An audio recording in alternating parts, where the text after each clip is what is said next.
दोस्तों ये सालों पहले की बात है जब मैं स्टेशन पर काम कर रहा था। मैं एक स्टेशन मास्टर हूँ और सालों पहले मेरी ड्यूटी मध्य प्रदेश में थी। तो वहाँ पर मुझे रेलवे विभाग वालों को लाल और हरी झंडी दिखाने के साथ अन्य कामों पर भी उचित समय पर ध्यान देना पड़ता था। एक दिन मजूरा जाने वाली ट्रेन स्टेशन पर आकर अटक गई। मैंने ट्रेन को हरी झंडी दिखा दी थी लेकिन ट्रेन आगे ही नहीं बढ़ी। शायद कुछ गड़बड़ थी जिसे मैं भी नहीं समझ पाया। पहली बार तो मुझे लगा कि शायद उन्हें अंधेरे में हरी झंडी दिखी नहीं, जिस वजह से ट्रेन अभी तक वहीं पर अटकी हुई है। लिहाजा मैंने बगल में मौजूद बल्ब को जलाया लेकिन इससे भी कोई फ़ायदा नहीं हुआ। ट्रेन तो उसी तरह उसी स्थान पर अटकी हुई थी। मैं लगातार हरी झंडी दिखाने में बिजी था लेकिन उस समय मेरी तरफ देखने वाला कोई भी नहीं था। फिर मुझे कुछ लोगों की आवाज़ सुनाई दी जो झुंड में बोल रहे थे। उनका कहना था कि ट्रेन के इंजन में अचानक ही कुछ गड़बड़ हो गई है और इस गड़बड़ में जल्दी से सुधार करना आसान नहीं होगा। इतना सुनते ही मैंने अपने काम धंधे को वहीं छोड़ा और ट्रेन के पास पहुंच गया। तभी मैंने देखा कि ट्रेन के अगल बगल में कुछ लोग छानबीन करने पर लगे हुए थे कि ट्रेन में गड़बड़ कहाँ पर हुई है। बगल से एक पटरी और गुजरती थी लेकिन अब वो पुरानी हो चुकी थी, जिस वजह से उसके ऊपर से ट्रेनों का आगमन बिल्कुल भी नहीं होता था। वो किसी खंडर की तरफ बनी हुई थी। दरअसल सालों पहले यहाँ पर एक एक्सीडेंट के दौरान पटरियाँ ज़मीन से उखड़ गई थी। फिर उस स्थान को छोड़कर एक टुकड़े को दूसरे स्थान पर लगा दिया गया और ट्रेन वहीं से गुजरने लगी। खैर मुझे ऐसा लगा कि वहाँ पर कोई चल रहा है और वो एक आदमी नहीं था बल्कि एक पूरा झुंड जो उन पटरियों पर चल रहा था। पहले तो मैंने ज़्यादा ध्यान नहीं दिया लेकिन बाद में जब उनके कदमों की आहट और तेज होने लगी तो मैं इधर उधर देखता हुआ उनकी तरफ बढ़ने लगा।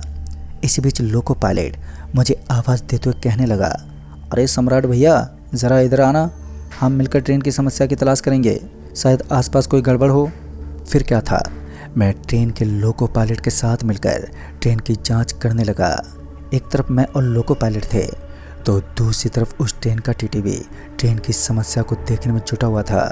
हम सभी की लाख कोशिशों के बावजूद भी हमें ट्रेन की कोई समस्या नहीं दिखी और इसी तरह ढूंढते हुए हमारी नज़र एक बोगी के अंदर गई। तभी हमने देखा कि उस बोगी के अंदर लोगों में अफरा तफरी मची हुई थी। वहाँ पर शोर शराबे की आवाज़ आ रही थी और मैं अपने साथ लोको पायलट को लेकर जब उस बोगी में पहुँचा तो मैंने देखा कि वहाँ पर एक लड़की की बॉडी से खून निकल रहा था। तेज गति से बहते खून से उसे चक्कर आ रहे थे और उसके पास में खड़े लोग सिर्फ इस तमाशे को देख रहे थे। मैं उनके ऊपर भड़कते हुए बोला, तुम लोगों को शर्म नहीं आती? एक लड़की मुसीबत में है और तुम सिर्फ मुंह ताक रहे हो। फिर तत्काल ही मैंने उस लड़की को स्टेशन पर मौजूद एक कमरे में आराम करने के लिए भेज दिया। दरअसल उसके हाथ पर एक जोर की चोट आई थी, उसकी हथेली पूरी कट चुकी थी। बाकी लोगों का कहना था कि जब उस लड़की ने अपना हाथ ट्रेन की बोगी से बाहर निकाला तो अचानक उसके हाथ से खून बहने लगा। सिर्फ एक पल में ही ऐसा हुआ था। मुझे भी विश्वास नहीं हुआ क्योंकि ट्रेन के अगल बगल में मौजूद सारी लाइटें करीब 7 फुट की दूरी पर होती हैं। तो फिर ऐसा कैसे मुमकिन था कि उस लड़की के हाथ से अचानक ही खून बहने लगे। उन सभी की बातों में मुझे बिल्कुल भी दम नहीं लगा। इस समय ट्रेन की जांच करना हमारे लिए सबसे महत्वपूर्ण था। तो मैंने एक बार फिर उन सभी की बातों को वहीं दबा दिया और फिर लोको पायलट के साथ मिलकर ट्रेन की जांच करने लगा। आधा घंटा बीत चुका था। ट्रेन के हर कोने को ढूंढ लिया लेकिन अभी तक हमें ट्रेन की समस्या के बारे में बिल्कुल भी पता नहीं चल पाया। इसी बीच में दूसरे लोको पायलट से खबर मिली कि टीटी के साथ उन्होंने कुछ ऐसा देखा है, पर यकीन करना सच में बहुत ही मुश्किल होता है। इतना सुनते ही हम लोग पश्चिम दिशा की तरफ चल पड़े। हम लोग तेज तेज उस जगह पर पहुँचे तो हमने देखा कि टीटी की हालत ख़राब थी और उनके बगल में दूसरे लोको पायलट भी बैठे हुए थे। टीटी डर के मारे पूरा कांप रहा था। टीटी की यह हालत देखकर मुझे भी बड़ा अजीब लगा। मैंने ट्रेन की टीटी से पूछते कहा, अरे साहब क्या हुआ, आप ठीक तो है ना? तो उन्होंने अपनी उंगली से दूसरी तरफ इशारा किया और कांपती हुई आवाज़ में कहने लगे, वहाँ पर कोई है जिसकी आंखें चमक रही हैं और उसके हाथों के पंजे मेरी छाती के अंदर घुस चुके हैं। दोस्तों ये बात सुनते ही मैं थोड़ा बहुत चक्का रह गया क्योंकि यहाँ कोई नहीं था और मैं महीनों से इस स्टेशन पर काम करता आया हूँ लेकिन आज तक मैंने ऐसे दृश्य को नहीं देखा। तकरीबन 4 महीने मैंने इस स्टेशन पर बड़ी शांति के साथ बिताए हैं। आज पहली बार था जब ट्रेन के साथ साथ ट्रेन का एक टीटी भी गंभीर अवस्था में पहुंच चुका था। मैं थोड़ा खामोश होकर उस पेड़ की तरफ चल दिया जिस तरफ उस भयानक चीज के होने का संकेत था। कुछ देर के बाद जब मैं उस जगह पर पहुंचा तो मैंने देखा कि वहां पर कोई नहीं था। तभी पीछे से आवाज आई, अरे उस तरफ मत जाओ, उस तरफ घना जंगल है, कभी भी कुछ भी हो सकता है, ट्रेन के पास आ जाओ। लोको पायलट की बात सुनकर मुझे भी ये लगा कि उनका कहना सही है, क्योंकि रात को कोई भी जंगली जानवर मेरे ऊपर अटैक कर सकता है। वैसे भी यहाँ काफ़ी खोखला जानवर पाए जाते हैं। तभी मैं वहीं से वापस पीछे घूम गया, लेकिन तभी मुझे ऐसा लगा कि जंगल की सूखी लकड़ियों के ऊपर कोई अपने शरीर को घसीट रहा है। ये आवाज़ मुझे सिर्फ एक बार नहीं सुनाई दी, बल्कि ये आवाज़ तकरीबन 1 से 1.5 मिनट के बीच लगातार चलती रही, जिस कारण इस बात को पहचानने में मुझे ज़्यादा वक्त नहीं लगा कि जंगल में कुछ तो है। खतरे का एहसास होते ही मैं जल्दी जल्दी ट्रेन के पास पहुंच गया। पता नहीं क्यों, लेकिन आते वक्त मुझे ऐसा लगा कि मेरे शर्ट के ऊपर कुछ तो लगा हुआ है जो पानी जैसा है। उस समय तो मैंने ध्यान नहीं दिया, लेकिन जब मैं लोको पायलट के पास पहुंचा तो उन्होंने मेरे कंधे के ऊपर ज़ोर ज़ोर से थपथपाना शुरू कर दिया। एक छोटी सी चमगादड़ जो मेरे शर्ट को कसकर पकड़ी हुई थी। काफ़ी देर से कोशिश करने के बाद भी उस चमगादड़ ने मेरे शर्ट को नहीं छोड़ा, तो मैंने अपने शर्ट को ही अपने शरीर से उतार कर अलग कर दिया। लेकिन बाद में जो हुआ उसे देखकर तो मेरी आंखें खुली की खुली रह गईं। दरअसल उस चमगादड़ ने सिर्फ एक ही क्षण में उस पूरे शर्ट को किसी कचूमर में तब्दील कर दिया, और उसके बाद वो चमगादड़ काले धुएं में तब्दील होकर वहाँ से गायब हो गई। ये नज़ारा इतना अजीब था कि हम लोगों को समझने में वक्त नहीं लगा कि यहाँ कुछ अनोखी शक्तियाँ हैं। मैं अपना सर पकड़कर जल्दी से ट्रेन के आगे पहुँच गया। लोको पायलट भी ज़्यादा देर तक वहाँ पर नहीं रुक पाया और मेरे पीछे पीछे सभी लोग स्टेशन मास्टर के कमरे के पास पहुँच गए। दूसरी तरफ ट्रेन के अंदर मौजूद लोगों में हड़कंप मची हुई थी। उन्हें जल्द से जल्द अपने अपने घर पहुँचना था, लेकिन इस वक्त ट्रेन का इंजन पूरी तरीके से जाम हो चुका था। जल्द से जल्द मैकेनिक को बुलाया गया ताकि वो ट्रेन में मौजूद समस्या को जल्दी से ठीक कर सके। काफ़ी देर के बाद कुछ मैकेनिक ट्रेन के पास पहुँचे और जांच करने लगे। ट्रेन के मैकेनिक को भी किसी समस्या का कोई पता नहीं चल पा रहा था। इसी बीच मेरी नज़र ट्रेन के पीछे दिख रही एक बड़ी सी परछाई पर गई जो स्टेशन के करीब लगी स्ट्रीट लाइट से दिख रही थी। उस परछाई में मैंने देखा कि कोई औरत जिसने अपने हाथ में कंगन पहन रखे थे और वो ट्रेन को पकड़े खड़ी थी। इसी वक्त मैं इस चीज़ को लाइव अपनी आंखों से देखना चाहता था, लिहाजा मैं उसी वक्त ट्रेन के पीछे पहुंच गया।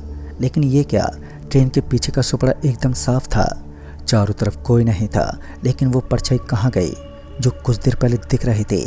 फिर अचानक मुझे ऐसा लगा कि पटरियों के बीच जो पत्थर पड़े होते हैं उन्हें कोई उछाल रहा है। तभी मैं झट से पीछे मुड़ा तो मैंने देखा कि कोई औरत बच्चे की भांति उछल कूद कर रही थी, और अब उस औरत की इन हरकतों को देखकर मैं और भी असमंजस में पड़ गया कि इतनी कम उम्र वाली औरत इस तरह की हरकतें क्यों कर रही थी। मैं उसे ये पूछने ही वाला था कि तभी मेरी नज़र उसके पाँव पर पड़ी, जिसे देखते मैं पूरा कांप गया। मुझे अपने दादाजी द्वारा सुनाई गई कहानियाँ याद आ गई। दरअसल उस औरत के पैर पीछे की तरफ मुड़े हुए थे, और मेरे पूर्वजों का कहना था कि जिस स्त्री के पैर पीछे की तरफ मुड़े होते हैं, असल में वो कोई सामान्य औरत नहीं होती, बल्कि एक खुकार डैन होती है जिसकी असीमित शक्तियाँ कभी भी हमारे ऊपर हावी हो सकती हैं और हमें ख़त्म कर सकती हैं। बस फिर क्या था, मैं धूम दबाकर पीछे मुड़ा और वहाँ से भागने लगा, लेकिन मेरा भागना बेकार था क्योंकि मैं उसके चपेट में था। उसने एक भारी भरकम आवाज़ में कहा, तुम सब मरोगे, आज के बाद यहाँ से कोई भी ट्रेन नहीं गुजरेगी, तुम सभी की मौत ही मेरा पहला उद्देश्य है। पता नहीं वो ऐसे शब्दों का उपयोग क्यों कर रही थी।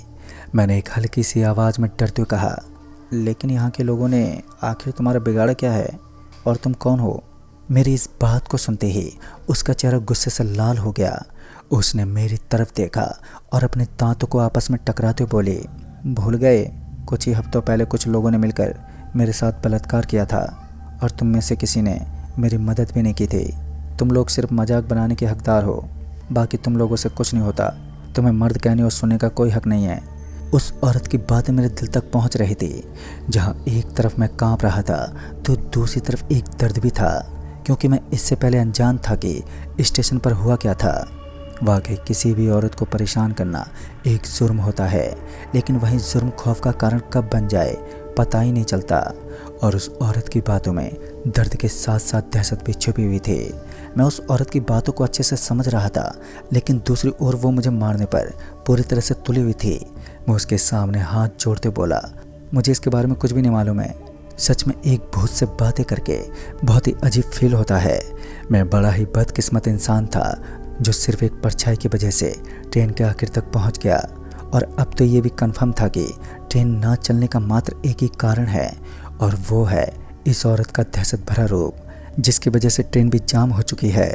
मेरी बातों का उस औरत पर कोई असर नहीं पड़ा, और मैं जानता था कि मेरा कुछ नहीं हो सकता। बस अगर स्टेशन पर मौजूद लोको पायलट के साथ कुछ लोग यहाँ पर आ पहुँचे तभी मेरी जान बच सकती है, अन्यथा मेरी मौत निश्चित है। तभी धीरे धीरे मेरी मौत करीब आ रही थी, यानी कि वो औरत अब अपने बड़े बड़े पैरों को मेरी तरफ बढ़ाने लगी थी। उसके हाथ जो खून में भीगे हुए थे उनको अपनी तरफ आता देख मैं जोर जोर से चिल्लाने लगा। चिल्लाने की आवाज़ इतनी तेज थी कि चारों तरफ का माहौल गूंज गया और ट्रेन में मौजूद कुछ लोग बाहर उतरने लगे, लेकिन तब तक मेरी गर्दन उसके हाथ में थी। उसने मुझे आधा हवा में उठा दिया और अब मेरी सांसें अटकने ही वाली थी कि कुछ लोगों की भीड़ अचानक ही वहाँ पर आ पहुँचे। मैं हल्की सी आवाज़ में चिल्लाने की कोशिश करने लगा, लेकिन जैसे ही वो लोग वहाँ पर पहुँचे तो मैं धड़ाम से नीचे गिर पड़ा, और तब जाकर मैंने अपने आप को संभाला। और उसके बाद मुझे पता चला कि यहाँ कुछ ही हफ्तों पहले यहाँ से एक औरत गायब हो गई थी, जिसने अब डायन का रूप धर लिया है। मैंने उस स्टेशन से इस्तीफ़ा दे दिया और मैंने पूरी जानकारी और मदद की सहायता से उस स्टेशन को छोड़ दिया और अब दूसरे स्टेशन पर सेटल हो गया। मेरी ड्यूटी अब दूसरी जगह है, लेकिन उस दिन का खौफ मेरे दिल में कुछ ऐसे चढ़ चुका है कि स्टेशन पर टहलते वक्त भी मेरा पूरा शरीर कांप उठता है। लेकिन अब गवर्नमेंट जॉब है तो रिस्क उठाना आदत सी बन गई है, और धीरे धीरे वो डर भी अब ख़त्म होने लगा है। तो दोस्तों, इस कहानी में बस इतना ही। तब तक के लिए बाय एंड टेक केयर।